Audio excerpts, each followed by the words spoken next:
Guys, ito yung electric shaver na safe gamitin at mas malinis pa siya ka manual natin ginagamit na blade.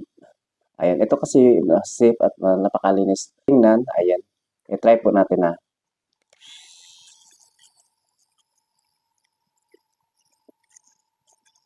Ayan po, malinis, napakalinis niyang tingnan. Napaka-safe niyang gamitin yung ating electric shaver.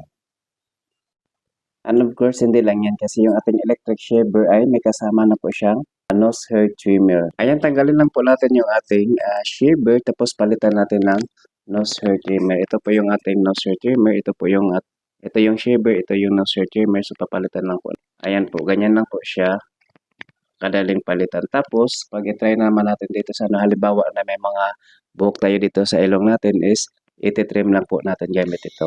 Pwede itong gamitin sa pangbabae, pwede rin po sa panglalaki. Ayan, chargeable na rin po nga pala yung ating electric shaver. Ayan, dual na po siya. Pwede pang shave, pwede rin pang nose hair trimmer. Ayan po, ganyan lang po kadaling gamitin at napakasafe.